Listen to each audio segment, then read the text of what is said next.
facts.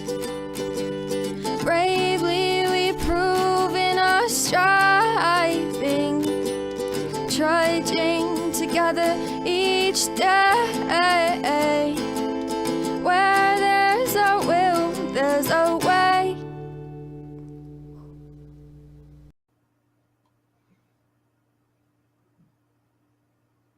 Good morning. Not to page 2. There we go. And it's still morning. Got 15 more minutes of morning.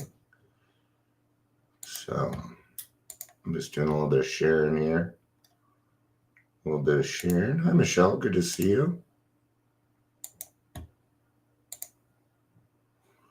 I'm going to be reading out of Language of the Heart today. I like taking some of these old grapevine readings and some of the stuff that was written so we can get a good idea of why they did things the way that they did, so we don't repeat them, right? And so, it might get a little louder still doing. They're just finishing up windows, so you might be hearing some talking and not necessarily yelling, but loud talking. So they did a really good job. They're pretty cool dudes. Wouldn't stop talking to me, especially when I first got up. I was just like, "Don't talk to me. I don't want to talk to you. I don't want to talk to you. I don't want to see your video." My grandson gave me this sticker. It says super, because I'm super. I'm grandpa, right? That's right. I am grandpa. It's funny because whenever I go upstairs, Orson will go, "Grandma? No. Grandpa?" And I always go, "Orson." So good stuff. Son's having a hard time today. He's been upstairs yelling. It's hard for me to hear yelling. Chris, good to see you, man. Good to see you. I love you, but please stop texting me at 3 a.m.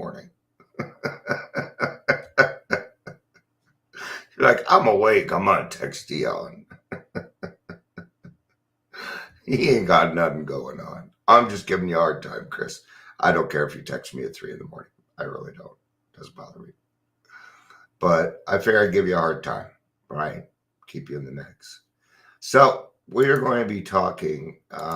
We're going to be reading from Language of the Heart. Welcome to Daily Trudge. My name is Dion. Yes, you are live with me right now. You are live with me. Okay. If you're here, please say hello. The other day. It's all right.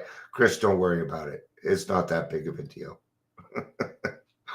If you're here, please say hello, whether you're watching the live or the rewatch. Yeah. Good stuff. So here it is. It's the Language of the Heart. And what this is grapevine writings that were written by Bill W. Variety stuff from, and so let's see what he is going to say is the greatest gift of all.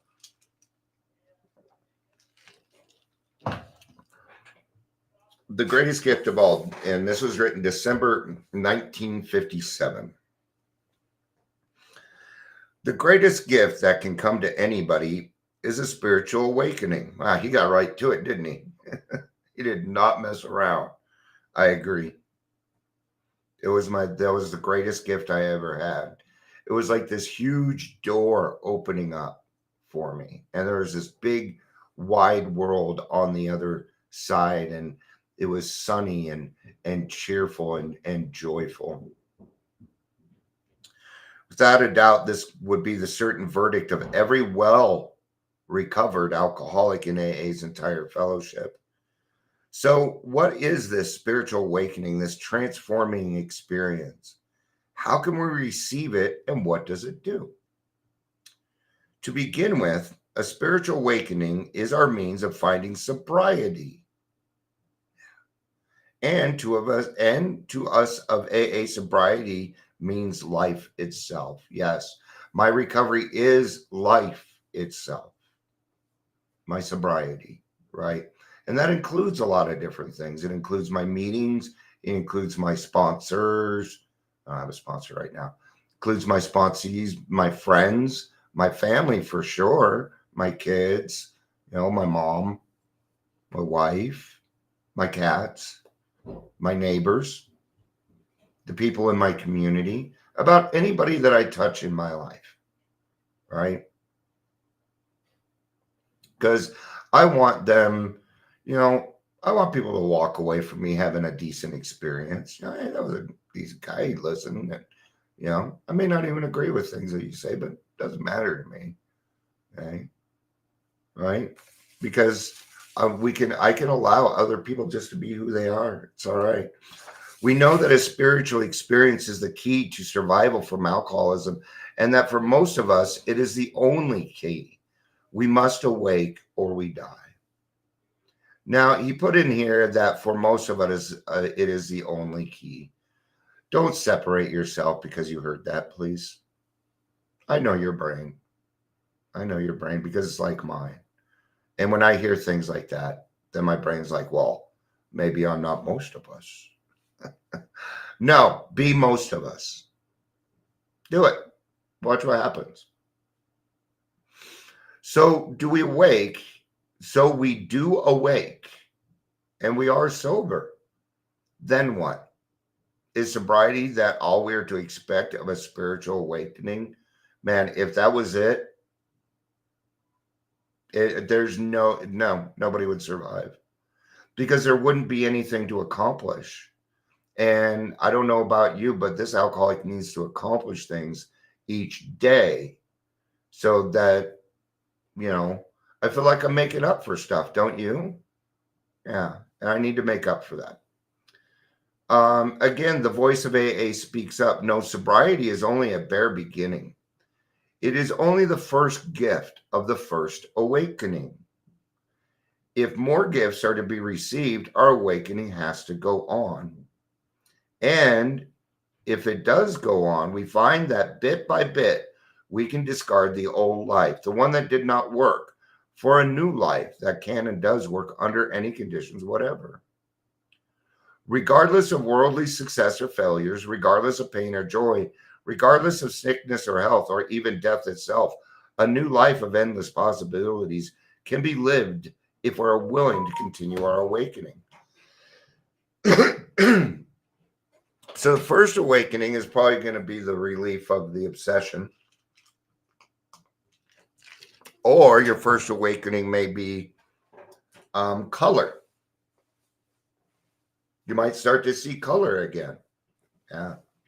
Grass will turn greener. See, we've been living in a haze.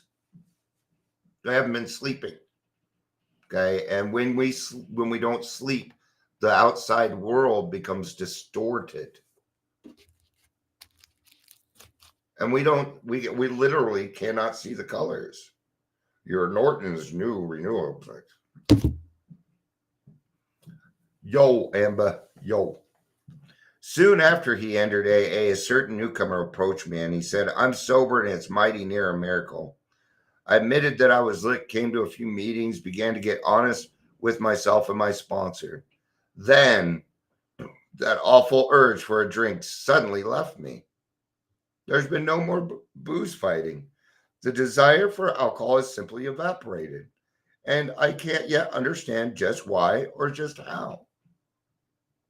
Here in AA, the folks are wonderful. They care, they understand. It's a brand new world to me. But, continued the newcomer, I'm still plumb puzzled. I don't see just how this God business fits into practical living. And when they talk about a new life or an old one, I can't take it all in. So when I was in sales, people would come to me with a big account. I'm like, okay, what you have is an elephant. Okay. And there's only one way to eat an elephant, a bite at a time. Okay. Recovery and sobriety are like that. We're dealing with an elephant here. And there's only one way to do it. There's only one way to do it, one bite at a time, one little step at a time. That's why we live in the moment. We live in the now. Right? You'll start to get epiphanies. Oh, now that makes sense, because you're going to need to go through a few things first before it starts to make sense, right? The proof in the pudding. So when we get in here, we don't really trust the people. What we trust is the process. That's what we're really trusting. Sure, I'm sober and that's new, but now that I've gone ex-grog, what's the matter with me trying to live my whole life? That was okay until the liquor got me. I was going places on the way to making my pile. Things weren't too bad at home either until my wife yelled she'd had enough of me and left. All I need is sobriety, and AA can keep giving me that. Now I can go about my business. I'm sure I can make a better job of it this time. And this is where our instincts start to dominate, where we start to think that this is what happens to newcomers when they come in. If they do not give themselves over entirely, one of two things will happen. They will clamor for either money or sex. One of those two things. That's usually what they go for. They're looking for that comfort. And isn't that the emotional sobriety that we talk about? Oh, yes.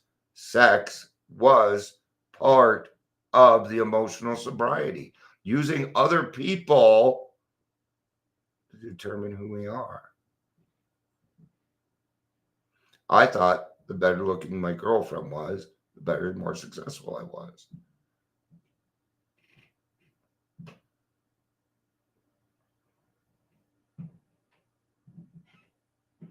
Four years later, I ran across the same newcomer. Well, Joe, I said, have you made your pile yet? And did your wife come back? With half a smile, Joe looked steadily at me and replied, no, Bill, nothing of the kind happened. For a whole year, I had a devil of a time. How I stayed sober was more of a miracle than getting sober in the first place. I had to make that pile and get her back, or else I was going to be miserable. And miserable I certainly was. But little by little, I woke up to the possibility that God hadn't put me on earth for the purpose of getting all the money, prestige, and romance that I could lay my hands on. I finally had to face the facts that I could probably settle for less, a lot less. And if I couldn't accept this, I'd probably get drunk again. We may never, who knows? Okay. But if we start to make material things an endeavor, we might be in trouble. Now, I'm not, if you want to get a nice car and things like that and you have the money for it, I mean, go for it. Okay. But I'm going to tell you, I could care less. I don't care. That's nice. Thing is even when you buy a brand new car, it isn't cool until your friend sees it. Otherwise, it's just a car. See how we use people to determine our worth. And we cannot do that. So I quit giving lip service to AA serenity prayer and really began to use it. Over and over, I kept saying, God grant me the strength to accept things that cannot change, courage to change things that can, and the wisdom to know the difference. That's got taken on a new meaning, hasn't it, Amber? Since that step study. So now I love the step study. Y'all should go. As I slowly learned acceptance, my pain subsided. I began to wake up and look around. I began to see that my modest job was a means of living and of serving society. The bigger and better job could no longer be my chief aim. Then I looked at AA. What had I done for the fellowship that had saved my life? Oh. Well, people come in, AA saved my life. Okay, chair meeting. No. AA saved my life. It could work for you too. Okay, then sponsor. No. I've never used sponsor. Okay, then that means lip service. Yeah. If we say no, never, we are not in God's world. I don't know that I'm ready. I'm willing to do it. Can I talk to God first? That's something a little different. Well, I'm not quite ready. So now you're making decisions on this, that you're ready. God determines that. I'm not ready. You said you trusted me, and I'm telling you, you're ready. Have you fully accepted it? How are you okay with being brought back to sanity? Some people don't want to be sane. They want to revel in their insanity. I know that because I was one of them. Mighty little I had to confess, so I began to go to meetings with a very different attitude. I quit my envy of financially well-heeled AAs and listened closely to what they said. I learned that their money was no longer a symbol of prestige. It was a trust for the best of us to think it could be put. They also showed me that the temptations of riches could sometimes be worse than the pains of poverty. I also found that there is no such thing as an unfortunate AA. That is, if he were a real member. Okay. There's also no such thing as a functioning alcoholic. It doesn't exist. If you are a functioning alcoholic, then your life is not unmanageable. Can you make that confession that your life is unmanageable? That seems to be the harder part for people with money, for people that still have 2 cars in the garage, that still have their wife or husband or partner. Okay. To make that admission that their life is out of control and unmanageable.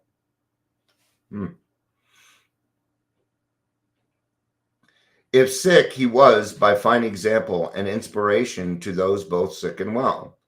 If poor in pocket, he could often be rich in spirit, an eager worker and servant for our society. I now see that awakening and growing is something that never needs stop, and growing pains are never to be feared, provided I am willing to learn the truth about myself from them. The other day, an old time AA gave me an example which I will never forget. Jack is a real old timer. In fact, he started AA in my town. I used to envy him because he was a millionaire. They told me he was in our local hospital, deathly sick and about to die. In a way, I hated to go there. It would be so sad. When I walked in the room, it was filled with AAs, all in a happy mood. They were happy because Jack was happy. He was telling funny drinking stories now and then wiping away the blood that ran down his chin from the cancerous mouth. He sat upright, his legs, bare feet hanging from the edge of the bed. A nurse came in, remonstrating, begging him to lie down. Waving her away, he said, "If I lie down flat on this bed, I might die now, and that would be too bad because I want to go to our AA state convention next week." We saw that this was no bravado. He really meant it.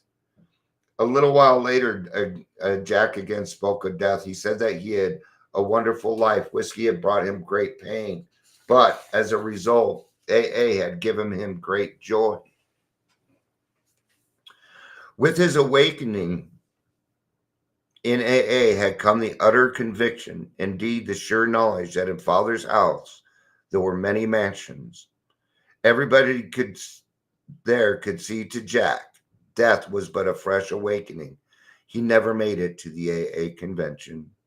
But Jack knew, and we know that this didn't really matter, for Jack was in full possession of the greatest gift of all, which is the spiritual awakening. Understanding that there's a world out there that needs to be lived, and sitting in our bedrooms, isolating, drinking, becoming dangerous, antisocial members of society. Right? We were the people that were put down, that were discredited. We got called names, but yeah, we're still here. Still here. I truly believe that God has a plan for each and every single one of us. Absolutely believe that. You just got to find that plan and follow that path. And every time you get a spiritual awakening, I do what's called double down. That just means thank God. All right. Thank you, everybody, for being here. I appreciate it. I think that was a good reading. And I'm sure we'll see everybody a little bit later. I love you all. Peace out and have a day.